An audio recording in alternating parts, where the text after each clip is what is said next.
यह class important होने वाली है। क्लास शुरू करने से पहले एक ज़रूरी सूचना, अगर आप हरियाणा पुलिस की तैयारी कर रहे हैं तो उसके लिए मॉक टेस्ट लगाने बहुत ज़रूरी है। वीडियो के नीचे परीक्षा ऐप का लिंक है, वहां से डाउनलोड कर सकते हैं और मॉक टेस्ट सीरीज लेने के लिए मुकेश G50 कोड का प्रयोग करके आपको 50% का डिस्काउंट मिल जाएगा। तो जल्दी से जाकर डाउनलोड करो। सबको राम राम, मेरा नाम रवि। आज करते हम एक मोस्ट इम्पॉर्टेंट टॉपिक कैग और महानवादी के बारे में। एग्जाम में यहाँ से भी एक आधी बार प्रश्न पूछ लिया जाता है कैग और महानवादी के बारे में। अगर आप हरियाणा पुलिस की तैयारी कर रहे हैं तो मुकेश सर का कोर्स ले सकते हैं, नीचे नंबर लिखा हुआ है, वहाँ पे जाकर आप संपर्क कर सकते हैं। तो चलिए हम शुरू करते हैं कैग और महानवादियों के बारे में। ये मेरी गारंटी है कि इस क्लास को देखने के बाद आपका यहाँ से एक भी नंबर नहीं कटेगा। तो चलिए करते हैं शुरू। सबसे पहले हम पढ़ेंगे कैग, फिर पढ़ेंगे हम महान्यायवादी के बारे में। देखो पढ़ते हैं। पहला ही क्वेश्चन ये बनता है कि कैग होता क्या है। कैग की फुल फॉर्म होती क्या है। देखो इसकी फुल फॉर्म होती है नियंत्रक व महालेखा परीक्षक। नियंत्रक व महालेखा परीक्षक। देखो परीक्षक इंग्लिश में कहते हैं कंट्रोलर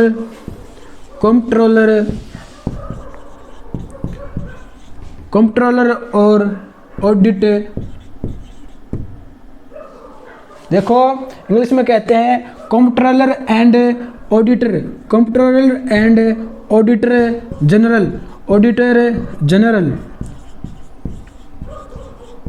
एग्जाम में ये पूछ लिया जाता है। देखो मैंने हिंदी में और इंग्लिश में क्यों बताया, क्योंकि एग्जामिनर बहुत तेज होते हैं।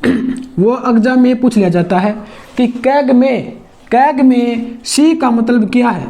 कैग में सी का मतलब क्या है। देखो हिंदी में है नियंत्रक, अगर वो पूछेगा कैग में सी का मतलब क्या है, ऑप्शन देगा कंट्रोलर या कंट्रोलर। देखो एग्जाम में ये पूछेगा कि कैग में सी का मतलब क्या है, कंट्रोलर है या कंट्रोलर है, या दोनों। आपने क्या लगाना है, आपने लगाना है कंट्रोलर, क्योंकि कैग में सी का मतलब होता है कंट्रोलर। देखो आप कहोगे सर कंट्रोलर क्यों होता है, उसके बारे में हम आगे पढ़ेंगे, आप पूरी क्लास देखना। कंट्रोलर क्यों होता है हम आगे बात करेंगे। अगली बात है कि कैग का वर्णन किस अनुच्छेद में है या किस आर्टिकल में है। देखो कैग का वर्णन है आर्टिकल 148 से आर्टिकल 151, आर्टिकल 148 से आर्टिकल 151 में कैग का वर्णन है। अगली बात कि वर्तमान में हमारे कैग कौन है। हमारे नियंत्रक व महालेखा परीक्षक कौन है। वो है राजीव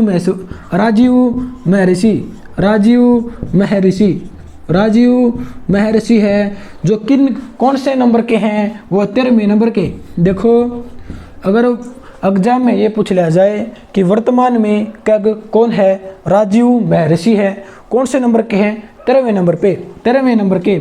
अगर ये पूछ ले कि पहले नंबर के कौन थे, पहले नंबर के फर्स्ट कौन थे, नरहरि राव।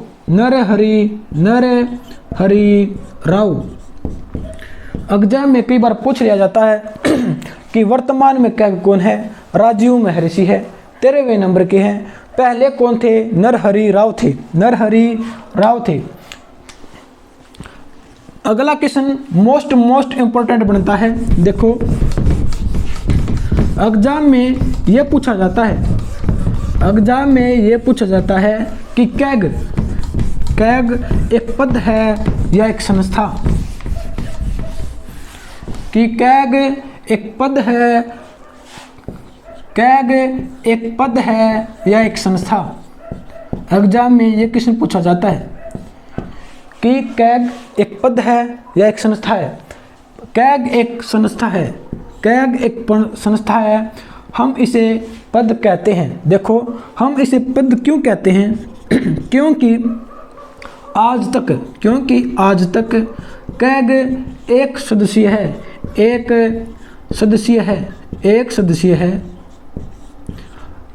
आज तक कैग एक सदस्य है, इसलिए हम इसको पद कहते हैं। अगर एग्जाम में पूछ लिया जाए कि कैग एक पद है या संस्था, तो आप संस्था पर क्लिक कर दोगे। अगर हम इसे पद क्यों कहते हैं, क्योंकि ये एक सदस्य है इसलिए हम पद कहते हैं, लेकिन ये एक संस्था है, लेकिन ये एक संस्था है। अगला क्वेश्चन ये बनता है, देखो आप सबको पता है 2010 में एक घोटाला हुआ था, आप सबको पता है 2010 में एक घोटाला हुआ था। घोटाला आप कहोगे सर कौन सा घोटाला हुआ था? 2G स्पेक्ट्रम एक घोटाला हुआ था, 2010 में हुआ था। दूरसंचार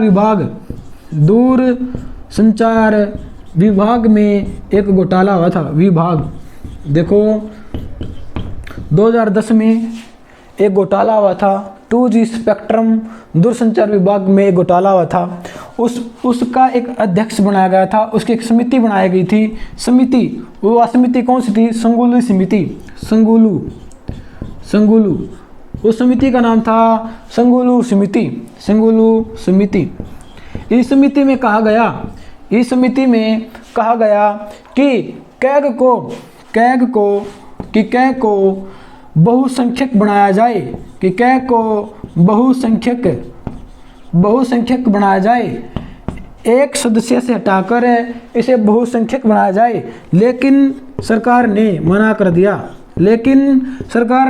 कर दिया कि हम कैग को बहुसंख्यक नहीं बनाएंगे, एक ही पद रहेगा, कैग का एक ही पद रहेगा, इसे हम बहुसंख्यक नहीं बनाएंगे। अगर आपसे एग्जाम में ये पूछ लिया जाए कि कैग को बहुसंख्यक बनाने की समिति कब बनी थी? 2010 में। किस समिति ने यह कहा था कि कैग को बहुसंख्यक बनाया जाए? संगुलू समिति ने कहा था। लेकिन वर्तमान में कैग एक सदस्य है, जो हमारे कैग कौन है? राजीव महर्षि, जो है 13वें नंबर के।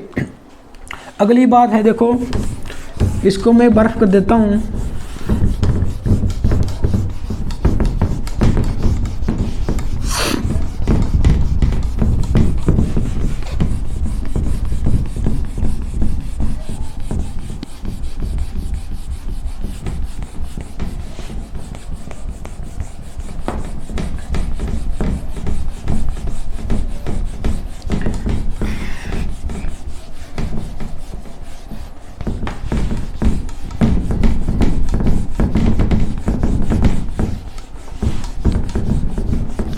वारी मटावा यो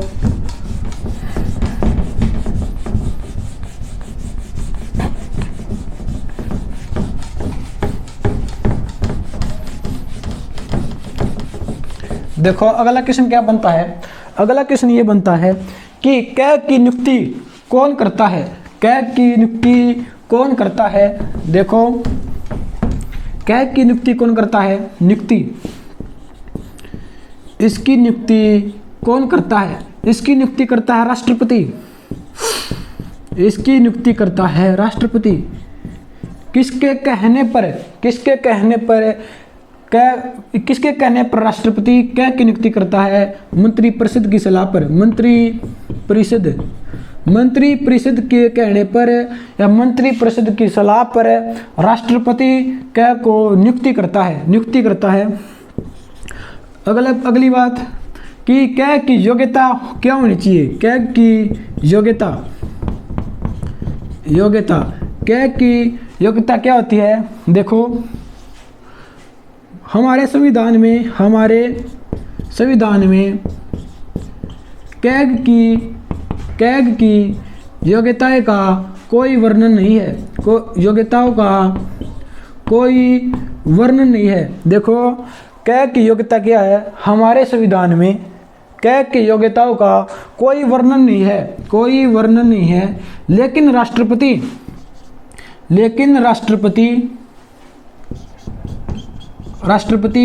किसी आईएएस अधिकारी को कैग नियुक्त करता है,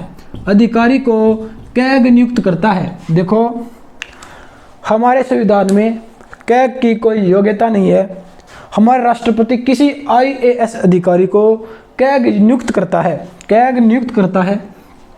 अगर आपसे ये पूछ ले कि कैग की कार्यकाल कितना है, कैग का कार्यकाल कितना है, वो है 6 वर्ष या 65 वर्ष। आप कहोगे सर क्या कह दिया आपने, ये 6 वर्ष और 65 वर्ष। देखो अगर आपसे एग्जाम में ये पूछ लिया जाए कि कार्यकाल क्या है, देखो कार्यकाल कितना है इसका, 6 वर्ष या 65 वर्ष, जो भी पहले हो, देखो जो भी पहले हो इसका कार्यकाल। मान लो कोई व्यक्ति 50 की उम्र में कैग बना है, तो कब तक रहेगा वो, 6 साल तक, मतलब 56 साल तक। देखो अगर कोई व्यक्ति 50 की उम्र में कैग बनता है तो उसका कार्यकाल 6 वर्ष, तो 56 के साल में रिटायर हो जाएगा। अगर कोई व्यक्ति 62 वर्ष की उम्र में कैग बनता है तो कितने साल तक रहेगा वो, 65 साल तक वो रहेगा, 65 साल तक। इसका मतलब ये नहीं कि ये 6 साल तक और रहेगा, नहीं, 65 वर्ष पहले कंप्लीट हो गई, इसलिए 3 साल तक बने रहेगा, इसलिए ये 3 साल तक रहेगा। कार्यकाल 6 वर्ष या 65 वर्ष, जो भी पहले हो जाए। अगला क्वेश्चन ये बनता है, देखो अगला क्वेश्चन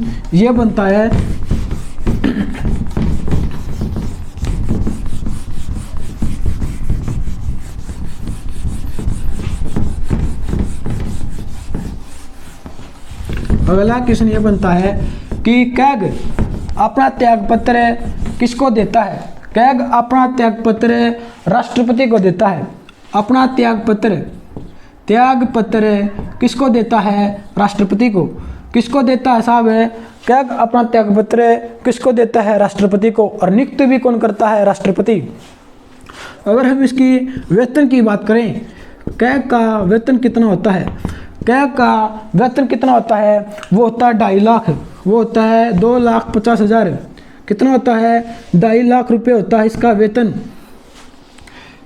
वो देती है संचित निधि के द्वारा इसका वेतन दिया जाता है, आप सबको पता है। वेतन इसका 2.5 लाख रुपए संचित निधि के द्वारा दिया जाता है। और इसका वेतन भारित व्यय होता है, इसका वेतन होता है भारित व्यय। आप कहोगे सर ये भारित व्यय क्या होता है। देखो भारित व्यय का मतलब वो होता है, भारित व्यय का मतलब ये होता है, संसद में इसके वेतन को लेकर बहस हो सकती है, चर्चा हो सकती है। देखो भारित व्यय का मतलब होता है कि संसद में इसके वेतन को लेकर बहस हो सकती है, चर्चा हो सकती है, लेकिन मतदान नहीं हो सकता। देखो संसद में इसके वेतन को लेकर बहस हो सकती है, चर्चा हो सकती है, लेकिन मतदान नहीं हो सकता। अगला क्वेश्चन ये बनता है, अगला प्रश्न ये बनता है कि कैग को हटाने के लिए क्या करना होगा। देखो क्या कंडीशन है, कैसे हटाएंगे। कैग को हटाने के लिए जो प्रोसेस हम न्यायाधीशों को हटाने के लिए करते हैं, वही प्रोसेस सेम की सेम कैग को हटाने के लिए करते हैं, सेम की सेम वही करते हैं। आपको सर न्यायाधीशों को हटाने के लिए क्या प्रोसेस है। देखो न्यायाधीशों को और कैग को हटाने के लिए एक ही प्रोसेस है, वो प्रोसेस क्या है। देखो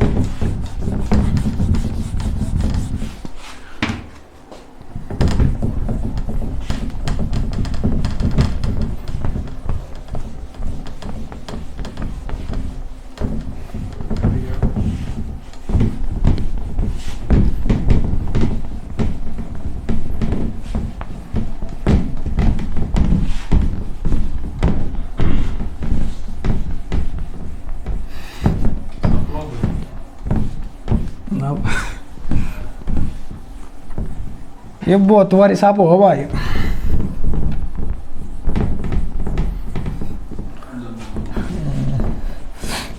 देखो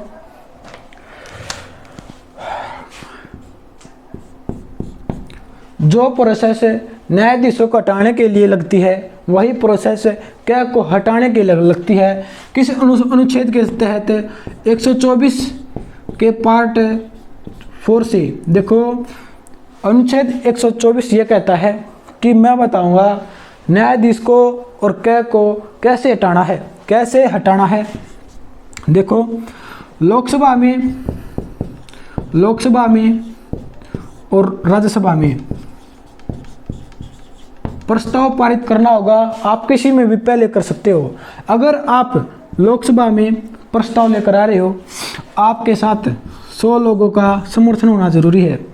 अगर आप राज्यसभा में प्रस्ताव पारित करना चाहते हो तो 50 लोगों का समर्थन होना जरूरी है। अगर आप लोकसभा में प्रस्ताव लेकर आ रहे हैं तो 100 लोगों का प्रस्ताव होना, 100 लोगों का समर्थन होना जरूरी है।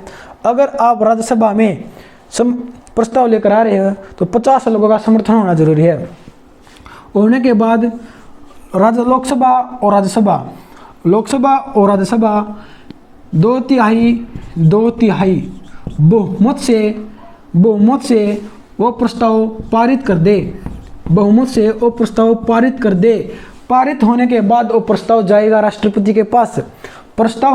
पारित हो जाने के बाद वो प्रस्ताव जाएगा राष्ट्रपति के पास। और राष्ट्रपति उस पर जाते ही साइन कर दे और जाते ही राष्ट्रपति उस पर साइन कर दे, उसी समय हमारे कैग और न्यायाधीश हट जाएंगे। देखो अगला क्वेश्चन ये बनता है,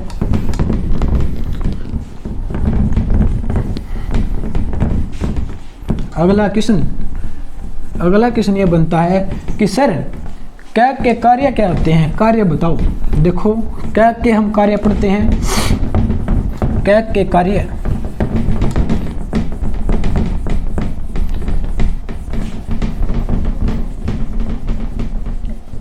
देखो भाई, कैग के कार्य,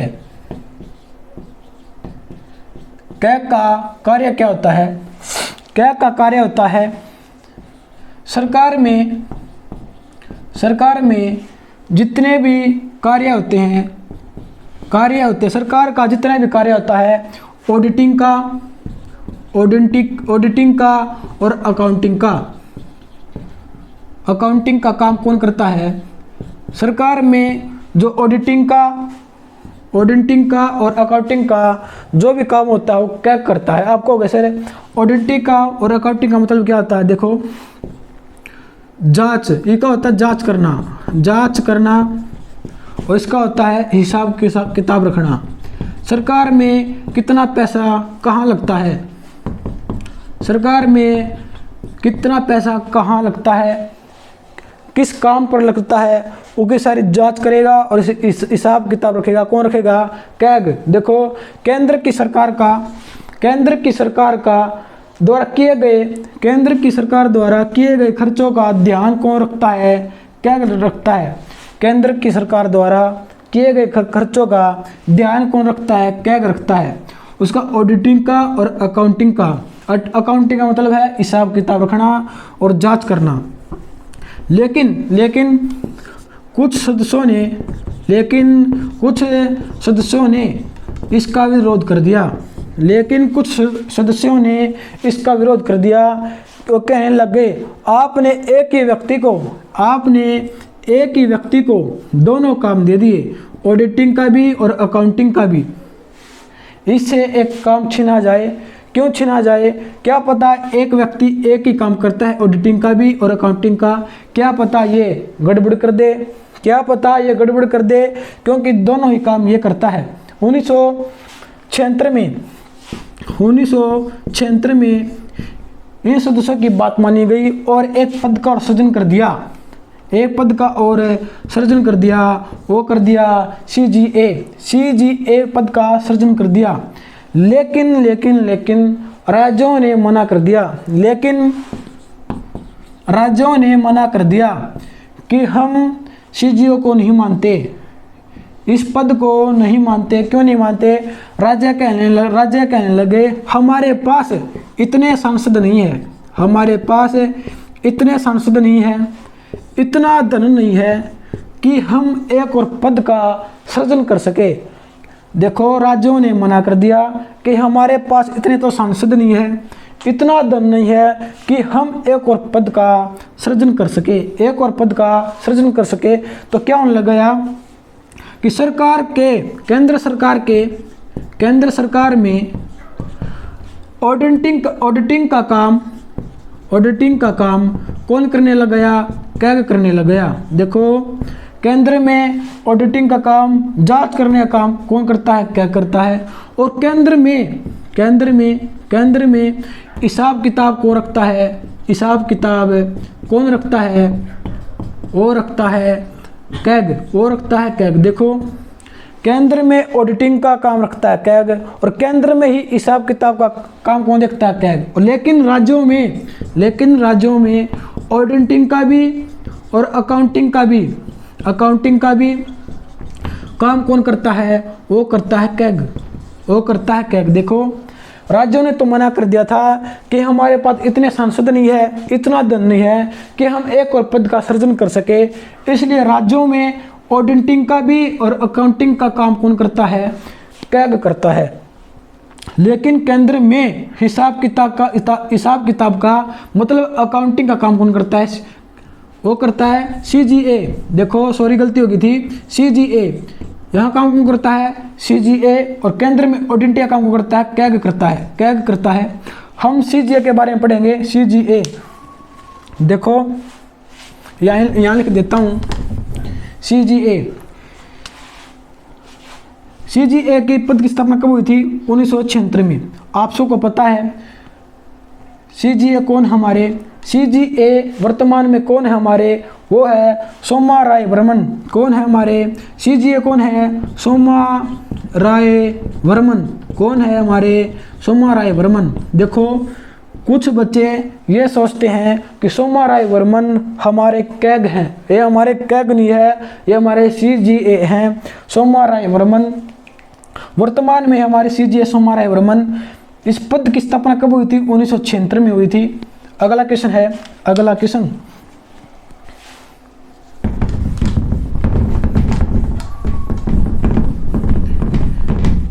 क्या बन सकता है? देखो, आर्टिकल 151 के तहत कैग अपनी रिपोर्ट किसको सौंपता है?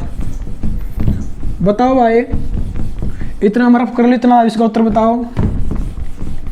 आर्टिकल 151 के तहत कैग अपनी रिपोर्ट किसको सौंपता है?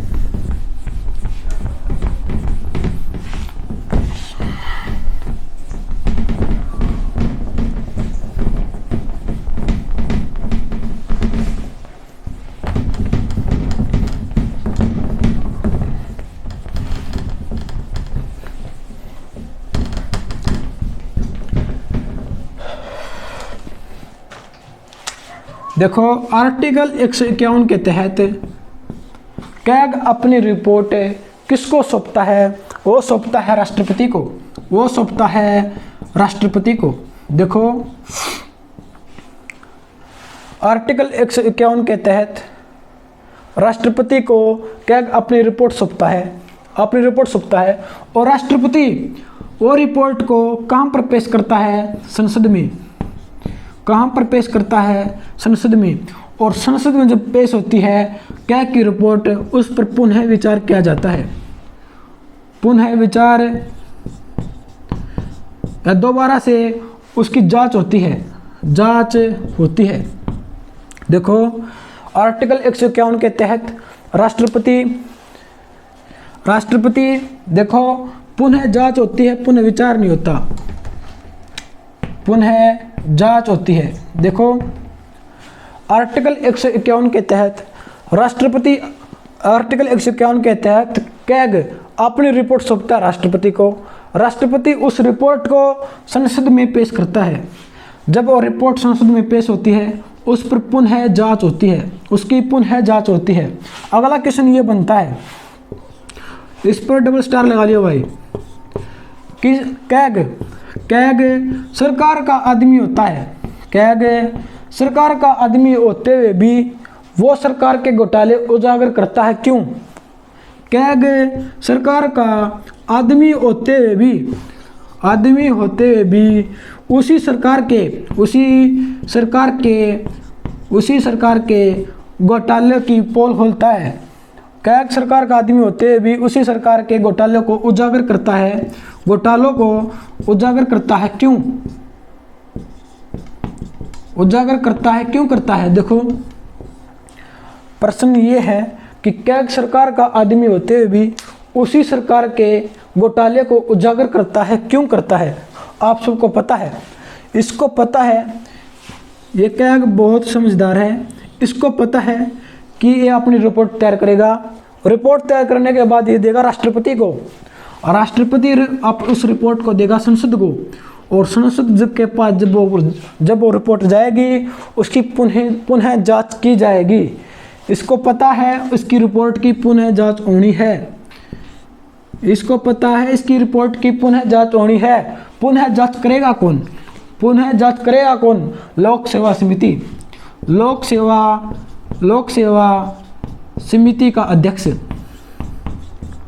समिति का अध्यक्ष इसकी जांच करेगा। आप सबको पता है लोक सेवा समिति में कितने अध्यक्ष होते हैं? 22। कितने होते हैं? 22। 15 और 7 15 लोकसभा से और 7 राज्यसभा से 7 राज्यसभा से। आप सबको पता है इसकी पुनः जांच होनी है। कौन जांच करेगी? लोक सेवा समिति करेगी। लोक सेवा समिति के अध्यक्ष कौन होते हैं? आप सबको पता है, विपक्ष का नेता। अगर इसको पता है इसकी रिपोर्ट की जांच होगी, और जांच करेगा कौन? विपक्ष का नेता करेगा। इसलिए इसको पता है विपक्ष का नेता इसकी जांच करेगा। उसके जांच करने से पहले ही ये सारी रिपोर्ट अपनी ठीक लगता है, और अब सबसे पहले ये अपनी सरकार के घोटाले को उजागर कर देता है कि ना तब पाछा मेरा पाठ ने विपक्ष का नेता संसद में बैठा है। देखो अगला क्वेश्चन ये बनता है, अगर आपसे पूछा जाए ना दुनिया का सबसे मुश्किल काम क्या है? वो है बोर्ड को साफ करना।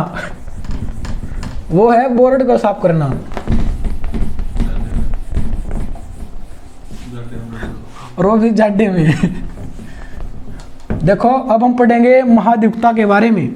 महाद्वीपता, देखो भाई महाद्वीपता के बारे में आप पूछोगे सर महाद्वीपता कौन होता है? ये होता है AGI का मतलब होता है advocate general of India. Advocate general of India. Spelling पर मत जाना भाई, स्पेलिंग गलत हो सकती है। एडवोकेट जनरल ऑफ इंडिया महाद्वीपता होता है, एडवोकेट जनरल ऑफ इंडिया। कानून का सबसे बड़ा जानकार।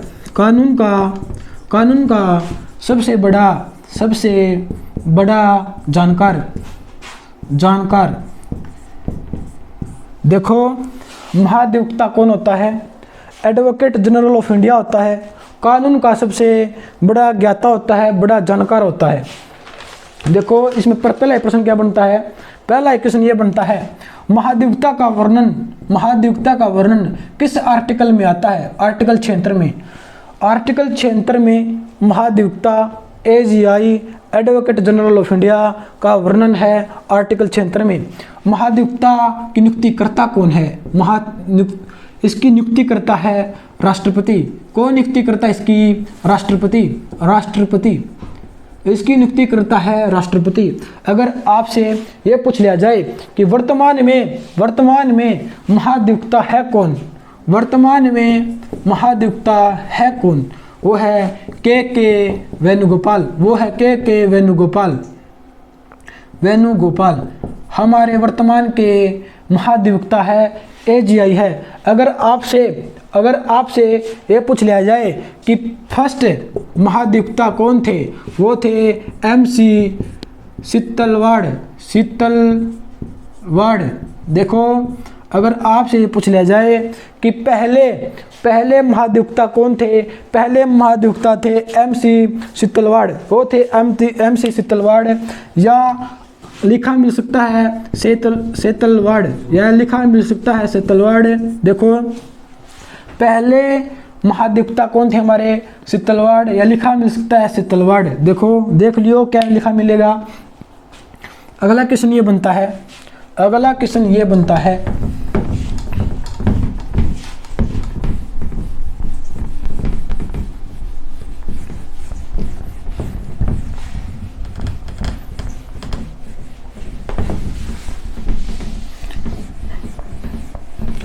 अगला क्वेश्चन ये बनता है, देखो ये इसकी योग्यता क्या क्या है, योग्यता, इसकी योग्यता बताओ, योग्यता।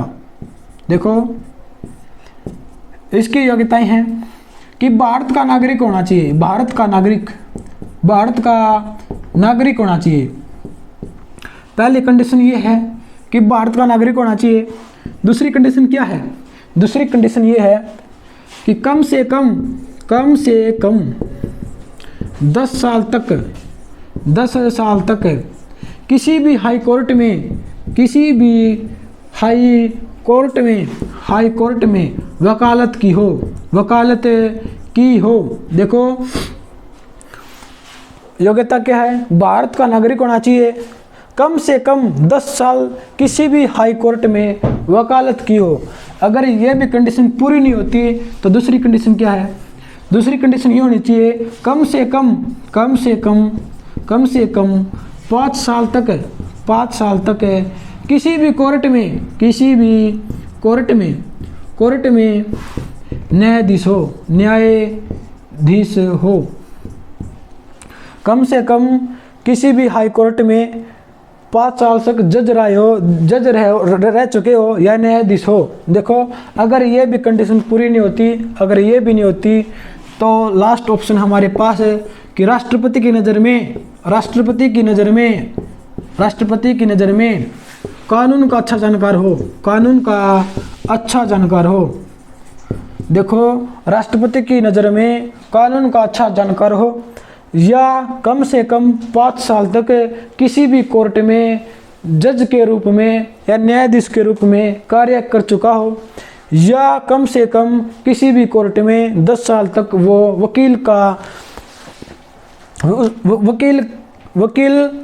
वकील रह चुका हो किसी भी कोर्ट में, या पहला कंडीशन की भारत का नागरिक हो।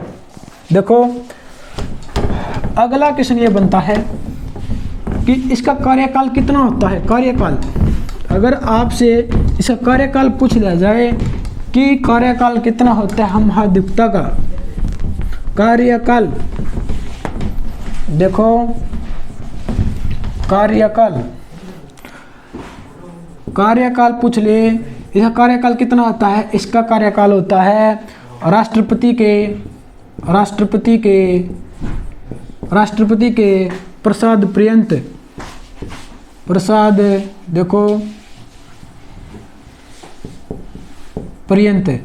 देखो, राष्ट्रपति के प्रसाद पर्यंत, इसका मतलब है जब तक राष्ट्रपति चाहेगा वो अपना पद पर रह सकता है, वो अपने पद पर रह सकता है। लेकिन मान्यता के अनुसार यह कार्यकाल होता है 3 साल। इसका कार्यकाल होता है 3 साल। देखो, एग्जाम में यह पूछ लिया जाता है महाधिवक्ता का कार्यकाल कितना होता है। ऑप्शन में अगर ऑप्शन में ये मिले राष्ट्रपति की इच्छा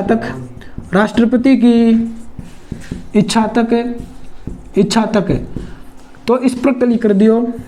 अगर ऑप्शन में ये मिले कि राष्ट्रपति की इच्छा तक महाधिवक्ता अपने पद पर रह सकता है, अगर ऑप्शन में ये मिले इसके अलावा कि 5, 4, 3, 2, तो आप लगा दियो 3 साल। क्योंकि मान्यता के अनुसार ये 3 साल तक अपने पद पर रह सकता है। अगला क्वेश्चन क्या बनता है, अगला क्वेश्चन ये बनता है मोस्ट इम्पोर्टेंट है, मोस्ट इम्पोर्टेंट। देखो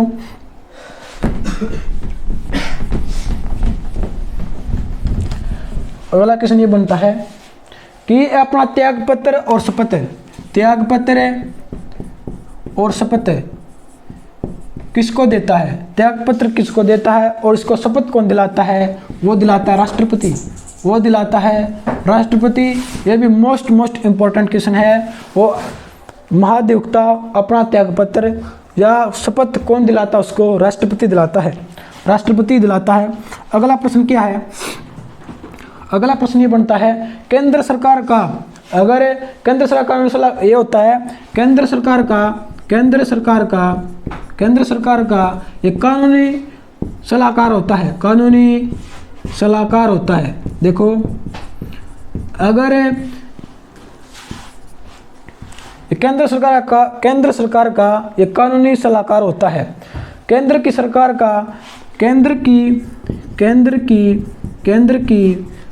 का विभिन्न न्यायालयों में, देखो भाई विभिन्न न्यायालयों में केंद्र की तरफ से अपना पक्ष रखता है, अपना पक्ष रखता है। देखो केंद्र की सरकार में विभिन्न न्यायालयों में ये केंद्र की तरफ से अपना पक्ष रखता है। कहने का मतलब ये है ये केंद्र की सरकार का वकील होता है, केंद्र की सरकार का वकील होता है। अगर कोई मामला केंद्र का न्यायालय में चला जाता है तो क्या केंद्र सरकार आएगी बताने के लिए, बताने के लिए आएगा महाधिवक्ता होता है केंद्र का वकील, केंद्र सरकार का वकील होता है। इसलिए केंद्र की सरकार में जो भी लफड़े होते हैं वो सभी केंद्र की तरफ से महाधिवक्ता जाता है उसको सुलझाने के लिए। ये थी आज की क्लास। अगर आपको क्लास अच्छी लगे तो लाइक करो, कमेंट करो और शेयर करो, और math with Mukesh YouTube channel को कर दो सब्सक्राइब और बेल आइकन को प्रेस करना मत भूलना। धन्यवाद।